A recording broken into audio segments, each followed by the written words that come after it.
Hello, listeners, and welcome to Godrej Boyce podcast Be All You Can.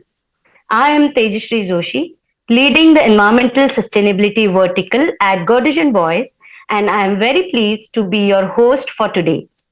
Today, we have with us someone who has donned many hats. She is the Chief Conservation Scientist and Executive Director at the Center for Wildlife Studies, adjunct faculty at Duke University and National Center for Biological Sciences, is highly admired for her work in conservation. She has conducted micro level studies assessing patterns of species distribution and extinctions, impact of wildlife tourism, consequences of voluntary resettlement, land use change, and understanding human wildlife interactions. Her research and work largely focuses on issues with regards to human and wildlife interactions and conflicts. Throughout her career, she has collaborated with a number of people from different walks of life, including other conservationists and researchers, mentored countless young scientists, worked with experts from other trades like photographers and filmmakers, and hundreds of volunteers across the country to not just educate but help drive change. She has been a voice and made it her purpose to be an advocate for conservation of ecology, and in 2021 became the first Indian and Asian woman to be chosen for the Wild Innovators Award. Please welcome to this special episode Dr. Krithi Karanth. Welcome, Dr. Krithi. Thanks, Tejashree. Very excited to be here. Thank you for having me. We are very excited to have you here. So, Krithi, there's so much that you can share with us that I'm not sure if we can finish it in a single day. But let me start by asking you the basics. What was your defining moment in life where you found your purpose of focusing on human dimensions of wildlife conservation and addressing the conflict that exists in wildlife and human interactions? So, I grew up in India and had this amazing childhood because my father is a tiger biologist, and much of my childhood was spent visiting jungles across India and watching animals for hours on end. I didn't grow up wanting to become a conservation scientist. It was while I was doing my master's at Yale when I came back to India and I designed a research project that took me to Bhadra Wildlife Sanctuary in Karnataka. And the 4 months I spent in Bhadra were life changing because it was the very first time I was leading a research project. Ended up walking, transects deep in the middle of the jungle through pouring rain, getting bitten by leeches, breaking my leg. Lots of adventures for a first field project, but they didn't deter me. They made me recognize that we're an extraordinary country because people's lives are so directly linked to wildlife, and there are a lot of human problems to solve. And that's when I made up my mind that I wanted to become a conservation scientist. We heard you say you have been in the wild with your father and experienced the wilderness. So, as a child, you have had more advantage than others when it comes to learning about wildlife, especially from your father, being a daughter of the illustrious Dr. Ullas Karanth. Could you tell us a story from your childhood that made you discover your passion? I don't think there's a single story that I could actually give you simply because I spent the first 17 years of my childhood pretty much in the jungle very often, right? What I did get from him was amazing opportunities to sit for hours on end in watchtowers and in vehicles and just watch animals. And anybody who knows him well knows that he's generally very strict. So if I didn't get up and get ready by 6 a.m., the threat was always that I could get left behind. I never missed a jungle trip. I was able to just go along on all his work related adventures. I was able to learn to track tigers, set up camera traps. So I do think it was an unusual childhood, an extraordinary childhood, but it was not that time when I actually decided to pursue this professionally. That came much later. What it did leave me with is complete wonder about Indian wildlife and Indian animals and Indian parks. And Mm, I think most children inherently, whether you're born in a village, born in a city, you grow up interested in nature. You want to be outdoors. You want to play in the mud. You want to squish insects. And yeah, somehow, by the time you're 7 or 8 years old, between school and devices and all the other distractions of life, you forget that everybody's born with this connection to nature. correct. Yes. It seems somewhere this seed has been sown early on in your life and probably later you discovered it. So at Godrej Boyce, we are guided by our purpose of pioneering progress for generations. What was your purpose when you chose to pursue this career after you were probably back in India? I started, I've been a conservation scientist for 24 years now, and I started, like most other people, I think, looking at it from a scientist perspective. So initially, my career was very much focused on designing interesting research projects, Mm, implementing them, and publishing papers. But I correct. moved back to India in 2010, and I realized that just identifying what the problem wasn't enough. What were we going to do to solve it? And particularly from Mm, a human aspect, there are so many challenges that people, particularly who live next to wildlife, face. And how do yeah, you solve these problems? How do you create opportunities? How do you build tolerance? How do you inspire people to care for non-humans? And this has been sort of the my personal mission and endeavor since 2010, and particularly today, the work we do at Center for Wildlife Studies. Yes, we have research projects, we have conservation projects, but every time we come up with something, it is a question of what impact will this have? Who will it yeah, benefit? And what is the direct change you're going to see as a consequence of what we do? And this is the hard question we ask. And sometimes yes, we don't just study animals for the love of animals anymore. It's more looking at what are the problems animals face, what are the yes. problems people face, and how do you solve both sides of it. Correct. Yeah. This is very interesting because generally, when we talk about conservationists and their work, it's usually hardcore research or work on rejuvenating degraded landscapes. But this is a very dynamic boundary between humans and wildlife where many times both the entities are genuinely affected parties and struggling for survival. So, when was this realization that it came to you that this was the area you wanted to work on? And what were those early challenges in your career? So I think one of the big problems with environmental problem issues and wildlife in particular is that there's not a single solution to solve any of these problems. You have to try multiple Yes. things, right? So it Correct. is not Yes. as simple as I will go feed one child per day. So when you look at, Yeah. something like wildlife, there are so many challenges. When you look at specifically human wildlife conflict, what do you do to prevent conflict, right? How do you protect people's lives, their crops, their properties, their livestock? What do you do in terms of getting access to compensation and Mm, so that they can recoup some of the losses they face from human wildlife conflict? What do you do to build awareness among people about what are the basic things to do and not do around wild animals, and yes. how do you inspire the next generation to care for wildlife, right? And so all of this is something we've been trying to address through a whole range of conservation programs we run at CWS, Wild Save, Wild Chalet, Wild Surakshe, and all of these, are one potential solution, and we'll never have a single way to solve this, right? And I think what has kept it exciting and fun for all of us at CWS is that, like you mentioned, it is a dynamic issue. What Yeah. works in one place may not work somewhere else. But the thing is to keep trying new ways of doing things, trying to integrate technology, trying to integrate storytelling. So we end up Yes. collaborating with a very wide spectrum of people. And I think I Mm. truly have one of the most fun, I can't even call it jobs. I just love what I do. Kriti, your response then beautifully leads me to the next question.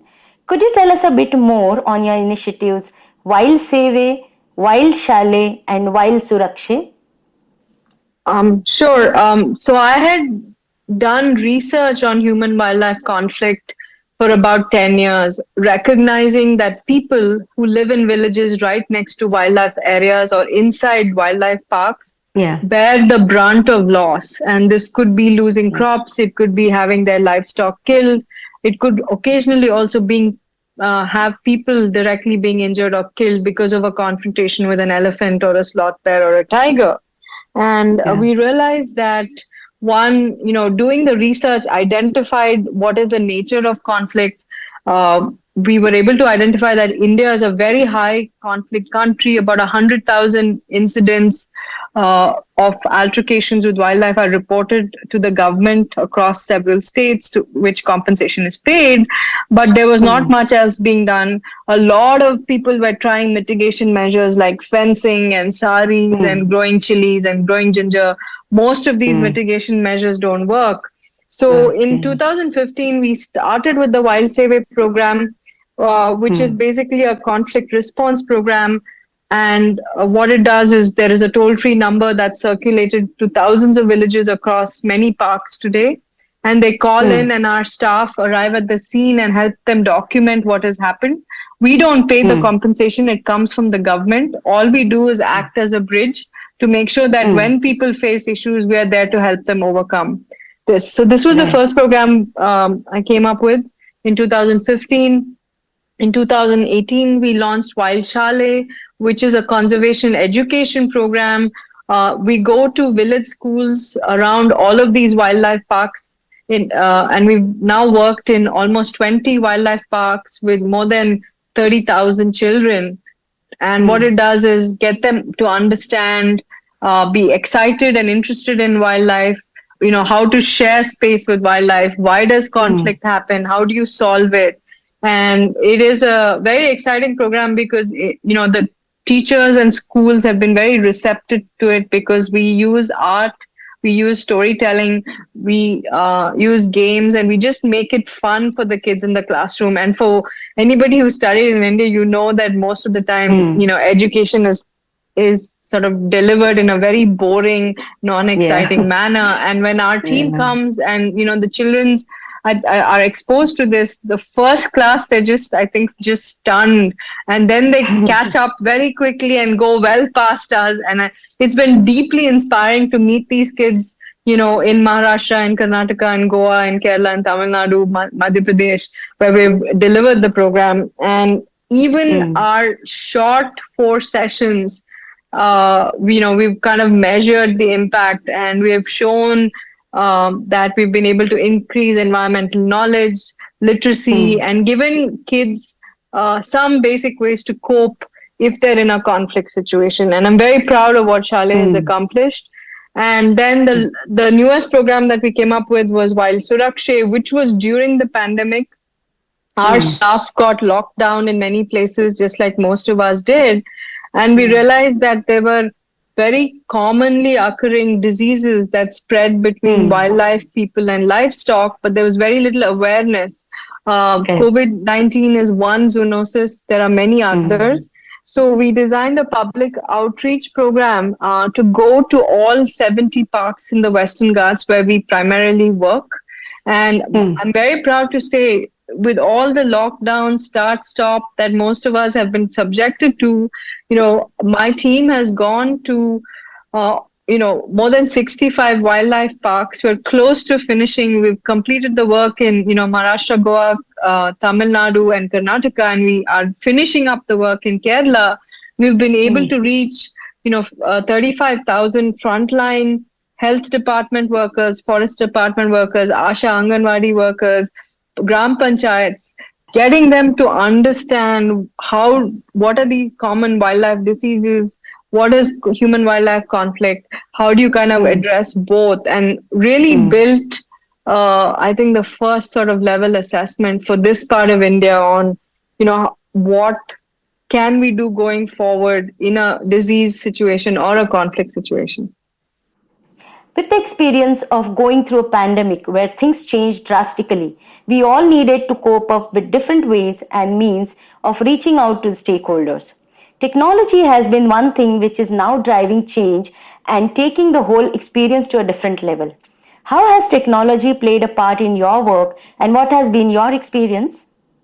So I've actually had the pleasure of visiting your beautiful campus a long time ago, and I think the work you've done with your mangrove restoration and protection has been phenomenal. So kudos to all of you for doing this. For me, Thank technology is a tool. It cannot solve all problems. What it has Right. empowered us to do is we use technology to organize, plan, and monitor our work in the field. We have a tech platform that our Mm. staff use, connected to an app to report into what they're doing on a daily basis.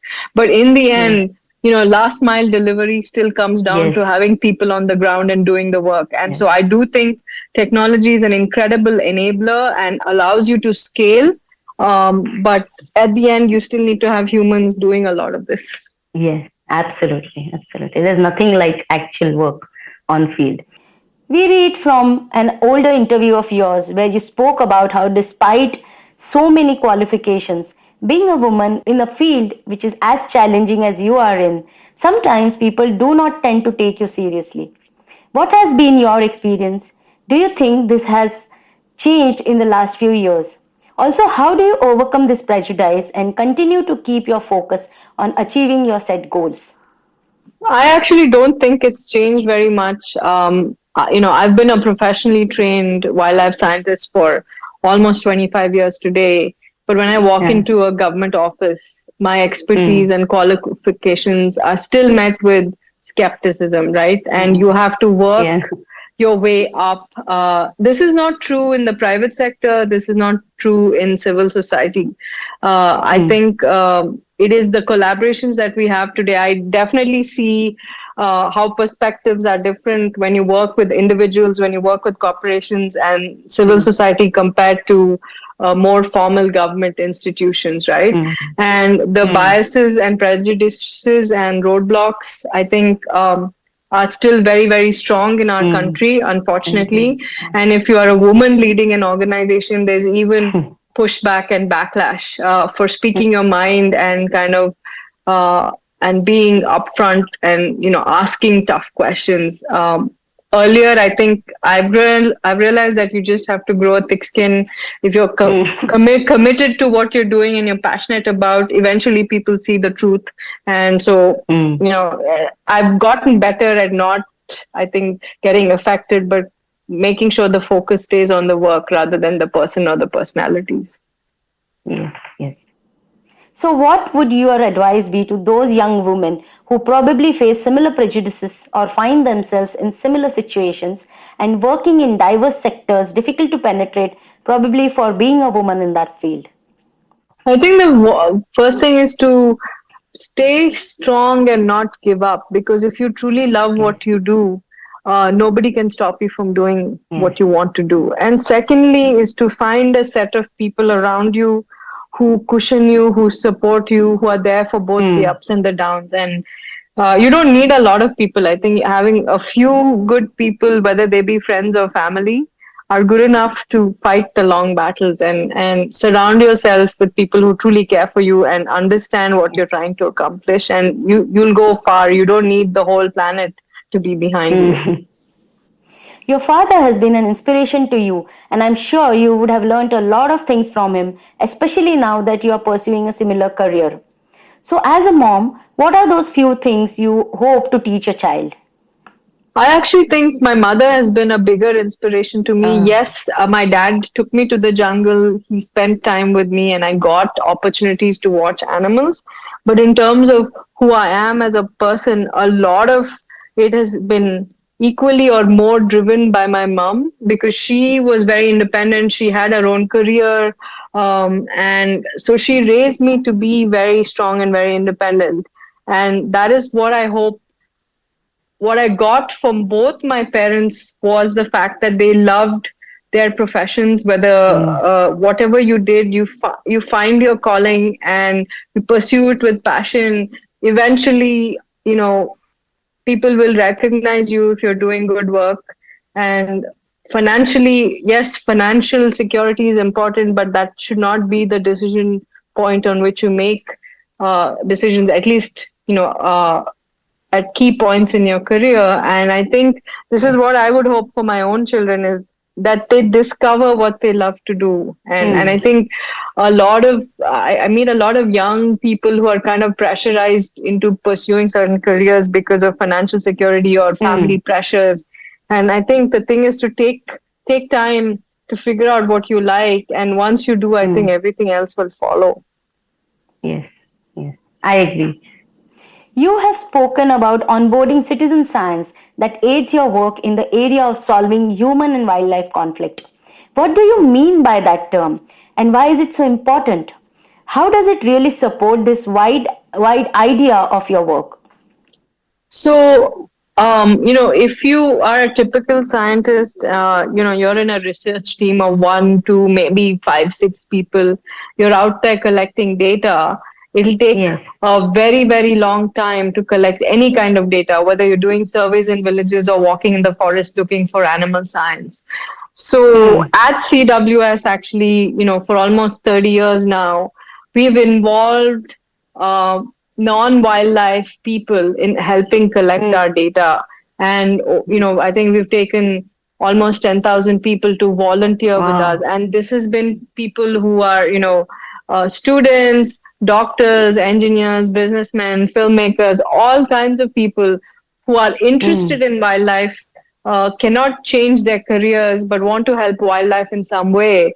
And Mm. what this has done is, we've been able to scale our projects much more, collect data very efficiently, and that's Mm. been very impactful for us. But it's also for the people who volunteered with us, given them a true insight into the challenges of wildlife conservation in India today, what it means to be a scientist, what it means to be a Mm. conservationist. And I'm very proud to say that, several hundred people who volunteered with us over the decades then Mm. formally switched to becoming, having a career associated with wildlife. They may not have Wow. become Wow. scientists, but many Mm. people became filmmakers, many people became writers, and they've maintained that connection to wildlife and nature. And I think it's a far more realistic glimpse into wildlife conservation when you volunteer your time and go spend Yes. time in the field Yes. than reading about it or watching wildlife documentaries. So this more of a guided kind of crowdsourcing rather than just crowdsourcing. That's how you design your projects, is it? Yeah, we have very strict scientific protocols that we follow, whether we are looking at birds or frogs or mammals or camera trapping, or even when we do collect surveys, there has to be language expertise. There's training on Mm. how to ask questions, right? So, peop regular people are trained to use science and social science methods to collect information. And there's a lot of checking of what is being collected, how it's being collected. But I Mm. think it really gives you a first hand window into the world of science, into the world of conservation in our case.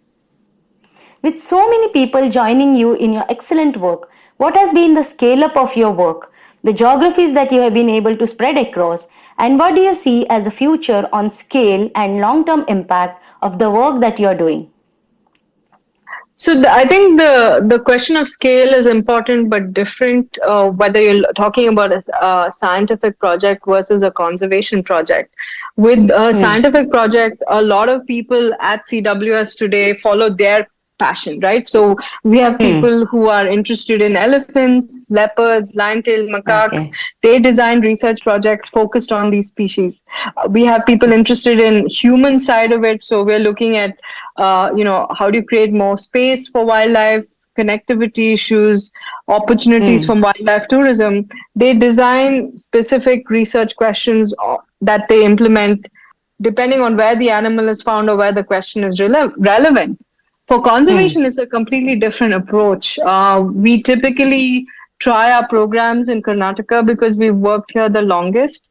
But our Mm. focus as an organization today is the Western Ghats and Eastern Ghats of India, which are spread across 8 states in the south. And Mm. once we've tried a new program, whether it be something like Wild Save or Wild Chale in Karnataka, we've figured out why it's working, why it's not working, we've improved it, then we Mm, start talking about scaling it to other states and other geographies. So I think, mm, the question of scale is different if it's a mm. science based question versus a, Yeah. impact, conservation impact program that we're running. Many times we see that these conflicts happen on the fringes, and with the kind of development the country is today going through, being a growing economy, and the infrastructure build that is happening, many times this leads to fragmentation of the wildlife habitats, leading to a lot more conflict zones. So, is this a focus area you want to work on with the government and the machineries working on these developments?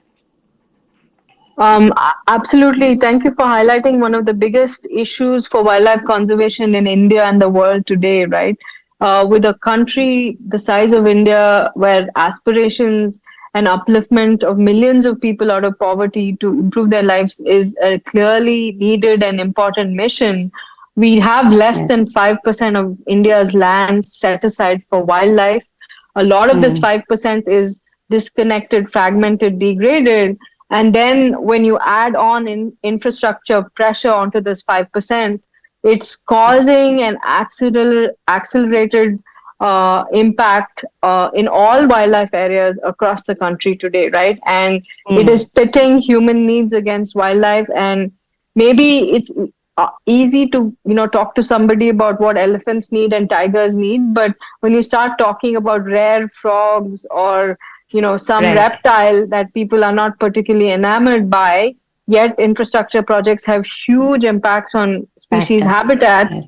Yes. We have been hoping to kind of come up with pragmatic solutions, figure out Mm, creating spaces where there is no infrastructure that will ever come versus where you have to make trade-offs and give up land and space, right?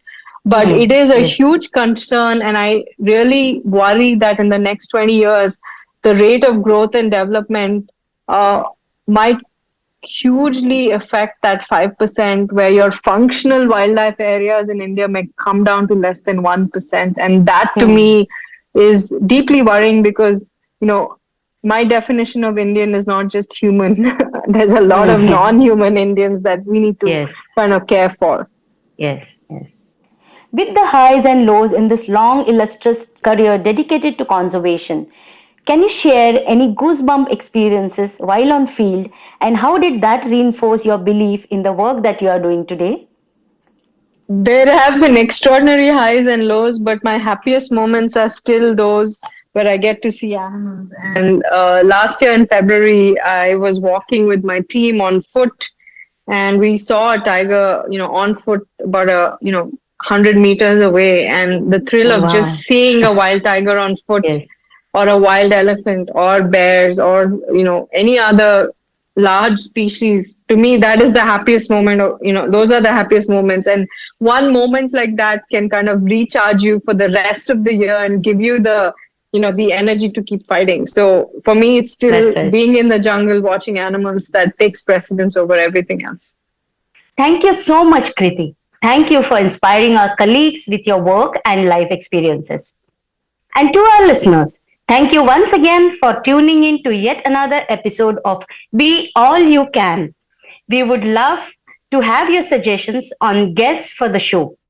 Please do drop a mail on copcom@godrej.com with the story that you would like us to feature and why. Till next time, stay inspired, follow your purpose, unapologetically dream big, and truly be all you can.